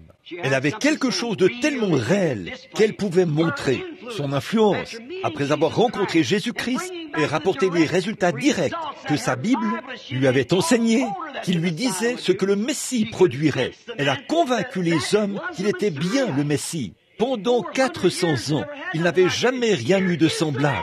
Et voici l'homme. Et son témoignage, bien qu'elle était une prostituée, était convaincant.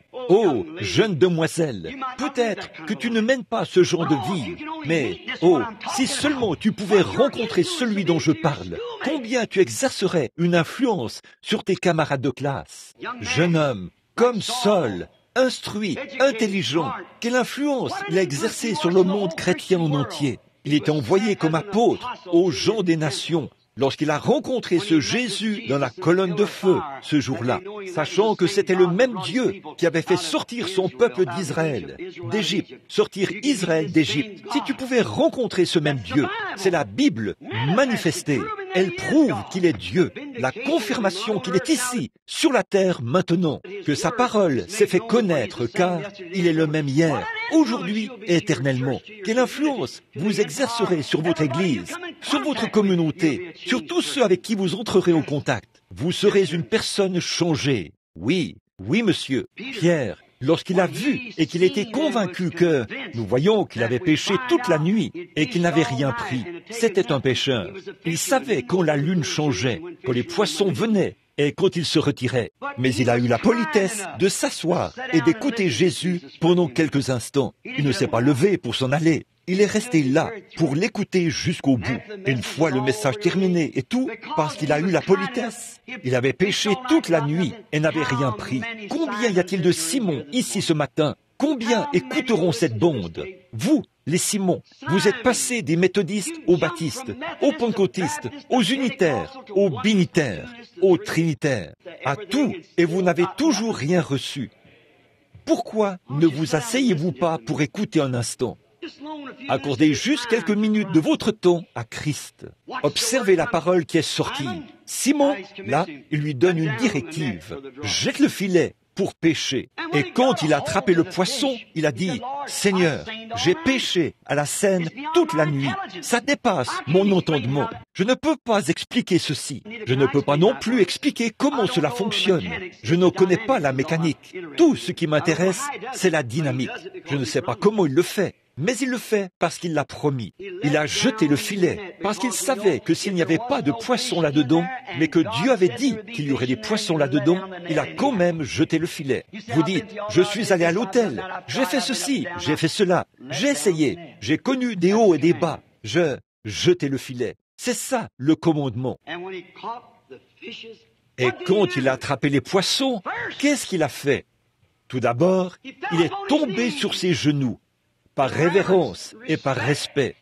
Et il s'est écrié, « Retire-toi de moi, Seigneur, je suis un homme pécheur. » Qu'est-ce que c'est?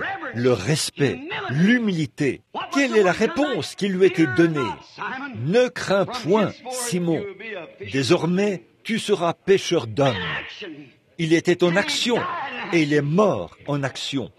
Oh là là, l'aveugle qui avait été guéri, il ne pouvait pas l'expliquer. Il ne pouvait pas dire au juste comment il l'avait fait. Et il ne savait pas s'il était pécheur ou non. Il a dit, je trouve étrange que vous, les hommes qui étaient là, vous les sacrificateurs, vous me demandiez, posiez cette question. Ils avaient dit, qui t'a guéri? Ils avaient posé la question à son père et à sa mère. Mais ils ont répondu, ils avaient déjà, les sacrificateurs leur avaient dit, si quelqu'un assiste aux réunions de Jésus, c'est un homme fou. Si vous assistez à ces réunions, vous êtes excommuniés de cette église. Nous vous mettrons, c'est ce que la Bible dit, nous vous chasserons de l'église si vous assistez à cette réunion. Mais cet aveugle, vous voyez, la réunion est venue à lui et Jésus l'a guéri. Et là, même ses parents, craignant de perdre leur dignité en tant que membres de cette grande église de la ville, ils avaient honte d'en parler. Ils ont redirigé la question vers leur fils. Et ils ont dit, demandez-le lui, il a de l'âge. Allez lui demander comment c'est arrivé.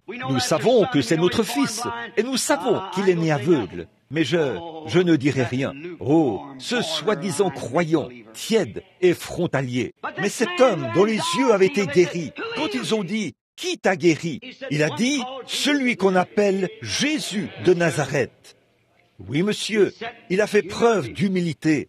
Le travail était fait. Ils ont dit, cet homme est un pécheur. Il n'est sorti d'aucune école, à notre connaissance. Il ne fait partie d'aucune organisation. Il n'a pas de carte d'association. Nous n'avons rien à faire avec lui. Nous savons qu'il est un pécheur. Eh bien, a-t-il dit, ça c'est une chose étrange. Il a dit, un homme qui a pu m'ouvrir les yeux, ce qui n'a jamais été fait depuis le commencement du monde. Un homme, un ministre, m'ouvre les yeux, ce qui ne s'est jamais produit dans le monde.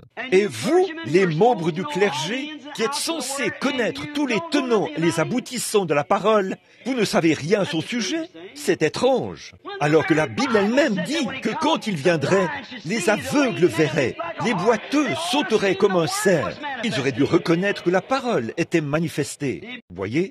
Mais ce jeune homme le savait. Il avait été là. Qu'est-ce qu'il a fait? Il était en action. Il était prêt devant son patron. Il était prêt devant les sacrificateurs. Il était prêt devant le conseil. Il était prêt à tout parce qu'il avait reconnu Dieu. Il s'est humilié et il est passé à l'action avec son témoignage. Vous voyez, ça, c'est un vrai serviteur. La colonne de feu devrait nous faire passer à l'action aujourd'hui, comme nous l'avons vu être confirmé dans les paroles de sa promesse pour cette heure, pour ce dernier jour. Cela devrait mettre tout le mouvement de Dieu en action. Mais le problème, c'est que notre organisation dit, un instant là, cela n'est pas venu par notre groupe, c'en est un du nom de Jésus, c'est un renégat, c'est un baptiste, voyez, ah oui. Voyez, il ne voit tout simplement pas ce qu'il en est. C'est vrai, le signe de sa venue est proche. Et nous savons qu'il n'y a rien sur la terre. La science nous dit, il est minuit moins 3 minutes. Elle nous l'a dit il y a plusieurs années. Alors, nous devons être à peu près, peut-être tout près de minuit. Nous ne savons pas à quel moment-là, la poudre explosera dans le baril. Regardez cette élection qui aura lieu ici, demain. C'est tout ce qu'il faudrait. Juste qu'on en fasse exploser un, quand cet écran radar captera cette bombe atomique.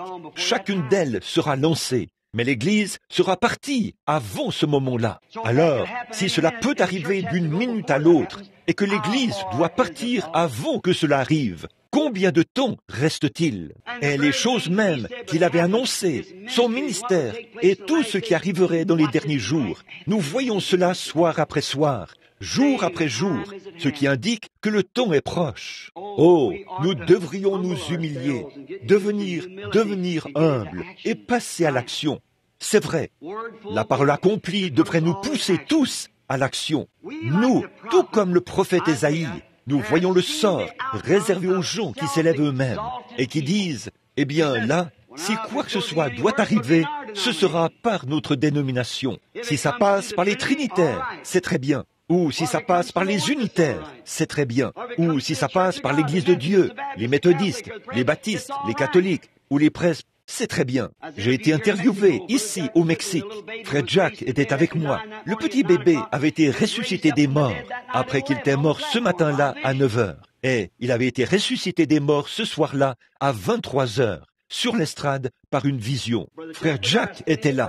Je l'avais envoyé prier pour ce bébé. Cette dame tenait le bébé dans ses bras, comme ceci. Il pleuvait à verse. Et il portait le manteau de frère Armand. Et Billy a dit, j'ai distribué, frère, cet ami de frère Espinoza. Je ne sais pas ce que... Je l'appelais Magnana, parce qu'il était tellement long. Alors j'ai dit, il avait distribué les cartes de prière. Et Billy était là pour veiller à ce qu'ils n'en vendent pas. Et il les avait toutes distribuées. Et cette femme était là, avec ce bébé mort. Elle a dit, eh bien, Billy a dit, je n'ai pas assez d'huissier pour la retenir. Et j'ai dit, elle ne me reconnaîtrait pas. Elle ne me connaît pas. Le soir précédent, cet homme aveugle avait recouvré la vue. Et là, sur l'estrade, il y avait des tas de vieux manteaux, des châles et tout. C'étaient des gens pauvres. Et j'ai dit, eh bien, frère Jack, va prier pour ce bébé. J'ai dit, elle ne ferait jamais la différence entre moi et toi. Elle se faufilait entre les jambes de ces hommes. Elle sautait sur leur dos pour s'avancer avec ce bébé mort. Une jolie petite fille, à peu près haute comme ça. Peut-être que c'était son premier enfant. Et elle avait l'air d'être dans la vingtaine. Une jeune fille ravissante. Alors j'ai dit, va prier pour elle, frère Jack, parce qu'elle ne saura jamais qui est qui. Et moi j'étais là, tout au fond, à parler par l'intermédiaire d'un interprète. Elle n'aurait pas su si c'était moi qui priais pour les malades ou si c'était lui. Frère Jack s'est mis à descendre. J'ai regardé devant moi, une vision apparut, et j'ai vu ce petit bébé assis là. J'ai dit, laisse tomber, apporte-le ici. Quelques instants plus tard, ce bébé était vivant par l'imposition des mains. Elle est tout de suite passée à l'action chez son médecin et a obtenu une attestation signée qui attestait que ce bébé était mort dans son cabinet ce matin-là, des suites d'une pneumonie. Et à 23 heures ce soir-là, il était revenu à la vie parce qu'elle avait persévéré. Elle avait dû se frayer un chemin. Il y avait quelque chose de réel. Si un aveugle pouvait recouvrer la vue, son bébé pouvait ressusciter des morts. J'aime ça. Oh Dieu, donne-nous plus de gens comme ça. Et elle, une catholique, s'avançait avec son chapelet à la main. Je lui ai dit, ce n'est pas nécessaire. Sans manquer d'égard envers cette jeune femme. Je ne dis pas ça pour manquer d'égard, mais ce n'est pas nécessaire. C'est en Dieu que nous croyons. Ce n'est en aucune forme, ni en une prière méthodiste, ni en une prière presbytérienne, ni en un cri pentecôtiste. C'est en Dieu que nous croyons, pas en un chapelet catholique, ni en quoi que ce soit d'autre. Nous croyons en Dieu, le Dieu vivant, par sa parole. Et sa parole est Dieu. Elle portera forcément du fruit, parce que c'est une semence. Donc, le prophète a vu ce qu'avaient fait les dénominations, qui s'étaient élevées elles-mêmes. Il a vu qu'ils ne pouvaient pas prendre la place de cette fonction. Ils avaient perdu leur emprise à cause de leur credo et tout. Quant au credo, ils les acceptent. Ils se disent que c'est réglé. Et nous voyons que des hommes comme Osias essaient de remplir des fonctions ointes et ils échouent. Beaucoup d'entre eux finissent par devenir des névrosés, des ivrognes et tout, du fait qu'ils essaient de remplir une fonction ointe, d'être un imitateur.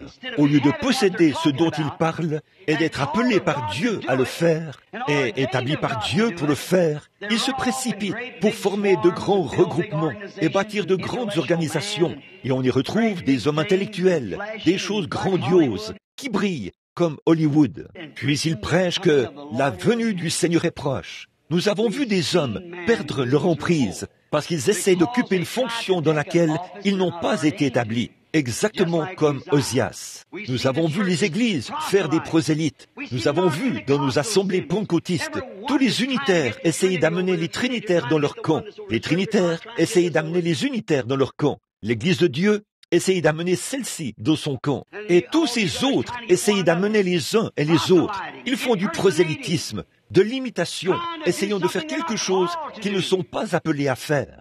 Dieu a dit, prêchez l'évangile, démontrez la puissance du Saint-Esprit. Voici les miracles qui accompagneront ceux qui auront cru.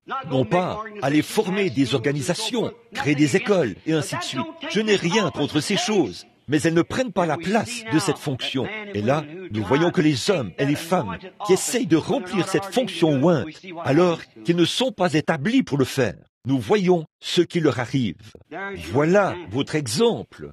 Vous, les ministres, nous le voyons dans la vie des adolescents. Nous le voyons partout. C'est que ne regardez pas à l'homme, regardez à Dieu. Détournez votre regard de l'homme et fixez-le sur Dieu. Ne soyez pas influencés pour dire « Oh, gloire à Dieu, c'est le Seigneur qui me l'a dit. Ainsi dit le Seigneur, fais telle et telle chose. » Et cela n'arrive jamais. Vous voyez, vous essayez d'imiter quelque chose dont vous ne savez rien. Ne faites pas cela. C'est dangereux. Vous serez frappé de lèpre spirituelle, d'incrédulité. Dans les dénominations, vous essayez de vous élever, de recevoir des honneurs pour devenir un surveillant général. Si, soyez comme David, je préférerais être un paillasson dans la maison de mon Dieu, plutôt que d'habiter sous les tentes parmi les méchants. Oui, un paillasson. Où que tu m'appelles, Seigneur, fais que je sois le meilleur paillasson que tu aies jamais eu. Si les gens doivent s'essuyer les pieds sur moi, que je sois un vrai paillasson, je nettoierai les pieds, à défaut de faire autre chose. C'est ce que Jésus a fait quand il est venu sur la terre. Il est devenu le paillasson de Dieu, son propre fils. Qui es-tu, évêque, surveillant général, alors que Jésus est devenu un larbin, préposé au lavage des pieds, un paillasson dans la maison du Seigneur.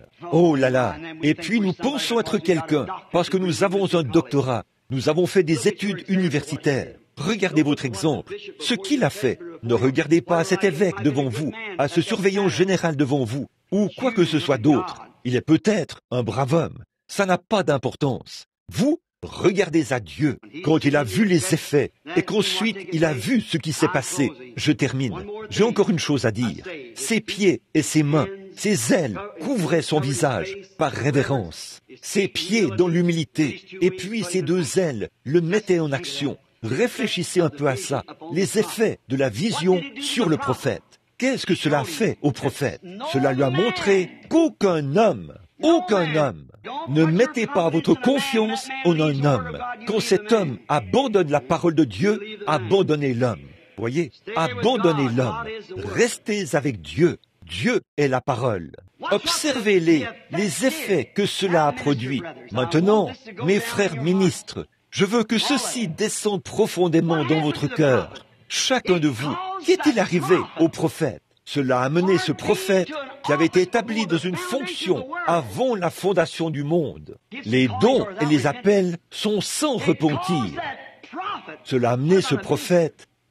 Qu'en est-il d'un ministre, d'un évêque, qui n'est pas du tout comme un prophète, un enseignant, un pasteur ou un évangéliste? Quel effet cela devrait-il produire sur eux? Mais en voyant la vision du Seigneur, cela a amené le prophète à confesser qu'il était un pécheur. Il ne s'est pas avancé là en disant « Oui, gloire à Dieu, alléluia, ça me suffit, Dieu soit loué, je me lance. » Ou il n'est pas allé là en disant « Je refuse d'écouter cela, j'ai eu une illusion mentale. » Ça ne correspond pas à ce que dit le sacrificateur.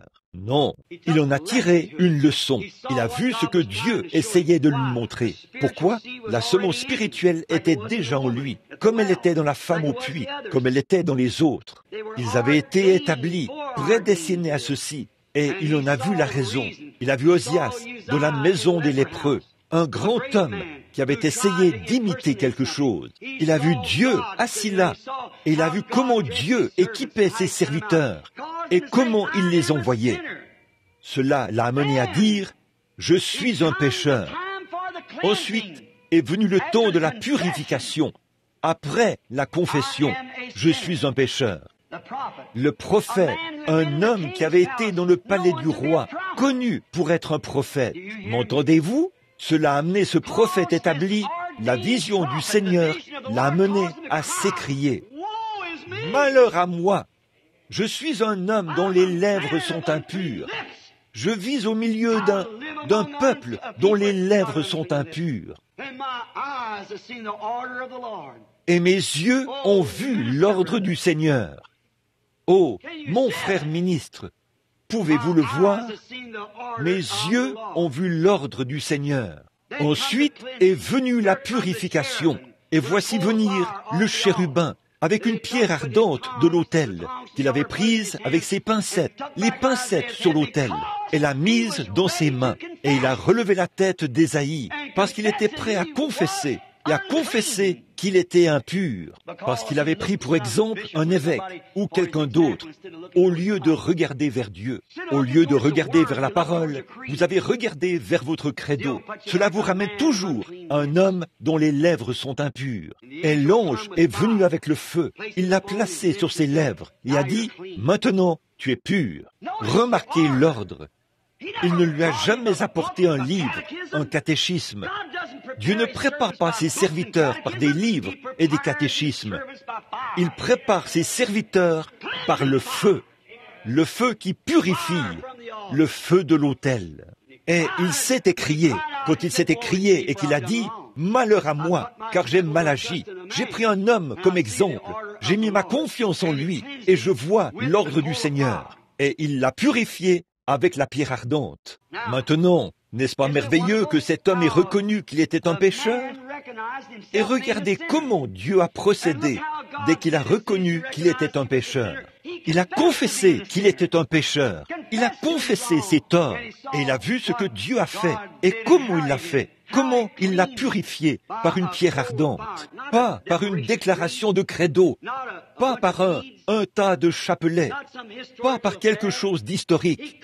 Il l'a purifié par un feu vivant, au temps présent. Et la Bible dit que la promesse est pour vous, pour vos enfants, pour ceux qui sont au loin, en aussi grand nombre que le Seigneur notre Dieu les appellera. Ce même Saint-Esprit, ce même Jésus qui est venu sous la forme du Saint-Esprit, le jour de la Pentecôte, est le seul processus de purification que Dieu connaisse quant à la purification de son serviteur. Il a vu l'ordre, il a vu comment le serviteur de Dieu, une fois préparé, devait agir. Il a vu comment Dieu préparait son serviteur, comment il le plaçait à sa position. Remarquez ce qui suit après la purification, après la commission. Après qu'il a fait cela, Qu'est-ce qui a alors suivi? La commission. Après la confession et la purification, c'est à ce moment-là que cet Ésaïe purifié a répondu que le Seigneur a dit, « Qui marchera ?» Il a dit, « Me voici, envoie-moi, jeune homme et jeune femme, votre vie est devant vous. Que vous et moi, nous allions ensemble à l'autel ce matin. Allons à la maison de Dieu pendant quelques instants. Hommes d'affaires, ménagères, ministres, allons à la maison de Dieu.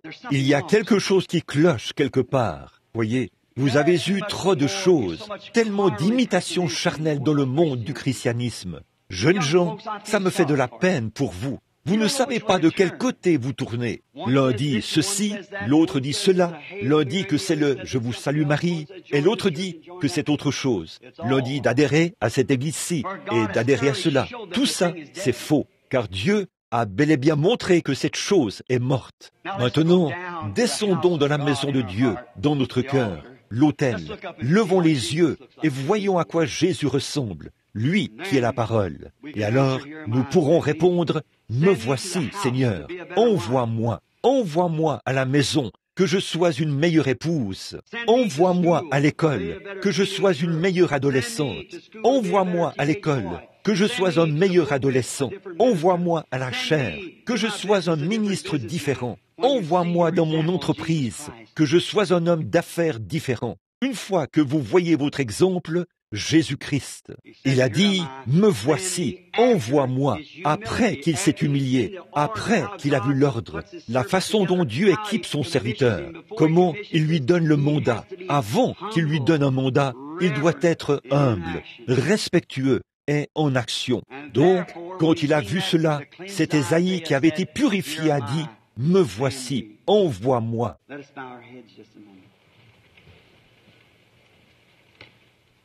Courbons la tête un instant.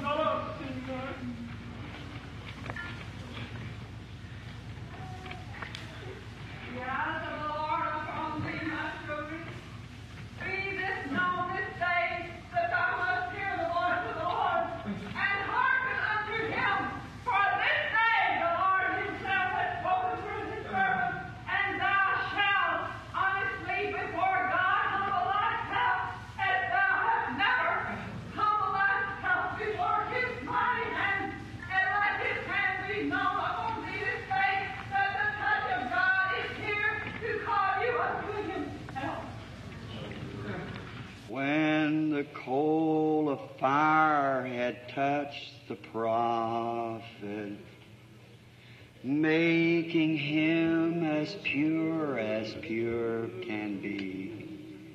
When the voice of God said, "Who'll go for us?" Then he answered, "Master, here send me."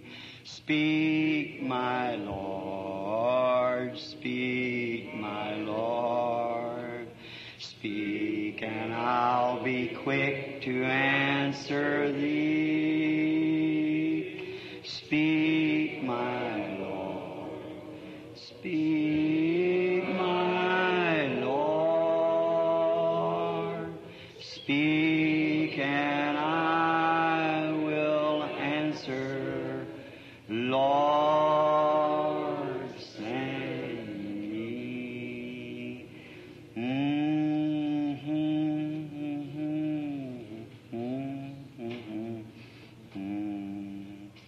Réfléchissez à ça maintenant, vous les adolescents, pendant qu'on fredonne ce chant. Réfléchissez à ça, vous les ministres, les hommes d'affaires, les ménagères. Nous sommes maintenant dans la maison du Seigneur. Levez les yeux et voyez votre exemple, les chérubins. Pensez un peu, vous êtes maintenant à la fin du temps. Le temps se fondra dans l'éternité, peut-être aujourd'hui. Nous ne savons pas exactement quand. Pensez-y. There's millions now in sin and shame are dying. Look on the streets. Listen to their sad and bitter cry. Hasten, brother, hasten to their rescue.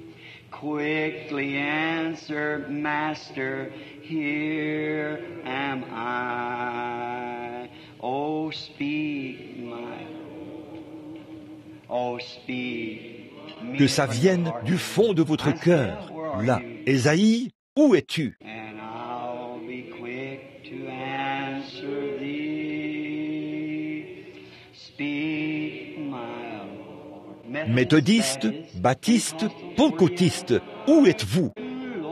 Lord, speak and I will answer.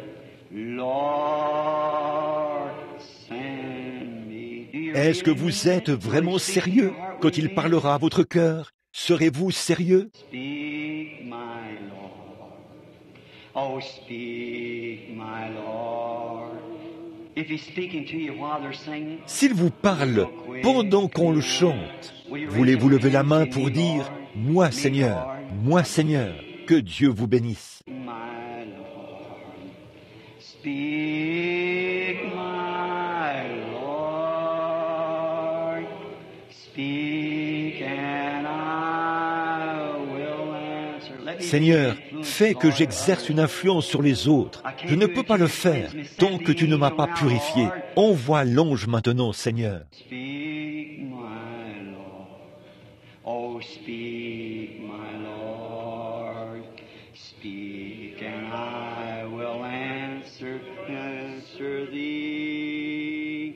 Oh, speak, my Lord. Speak, my Lord. With your hands up now, can I? Avec les mains levées maintenant, It shows he's speaking. cela montre Now may qu'il the parle. fire come and Puisse le feu venir les purifier maintenant. My Lord, speak, my Lord. Lord Seigneur Jesus, Jésus, as alors qu'on the chante ce song is cantique, saying, parle et je te speak, répondrai and I will aussitôt. quickly Il y a answer thee. littéralement des Literally, douzaines de mains qui sont dozens of levées hands ici, are up in here, Seigneur, amongst the parmi les teenagers, adolescents amongst the et old, parmi les plus vieux, les ministres, les hommes d'affaires.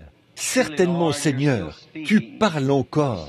Envoie l'ange maintenant avec la pierre ardente, le feu qui purifie. Prépare correctement tes serviteurs, Seigneur, pour la tâche qui nous attend. Ésaïe savait que pour être prophète, il fallait plus que ce qu'il avait pour avoir la réponse ce jour-là. Pareillement, Seigneur, il en faut plus que ce que nous avons aujourd'hui pour avoir la réponse. Il faut la personne de Christ en nous. Il faut Jésus lui-même pour répondre à la question. Accorde, Seigneur, accorde que le Saint-Esprit en la personne de Christ ou Christ en la personne du Saint-Esprit vienne dans chaque cœur maintenant même.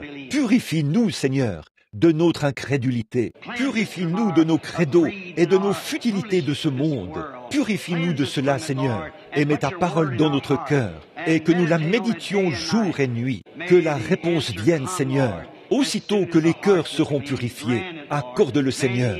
Que l'ange de Dieu touche chacun de nos cœurs maintenant, avec cette pierre ardente, alors que nous nous attendons à lui. Accorde le Seigneur. Maintenant, avec votre tête, vos bras, votre cœur et tout votre être, tournez vers Dieu. Ici même dans le temple de Dieu, là où se trouve le Saint-Esprit, les pans de sa robe remplissent le bâtiment. La présence de son être est ici. Acceptons-le maintenant. Si vous pouvez sentir Dieu vous toucher maintenant, alors que nous chantons encore ce cantique.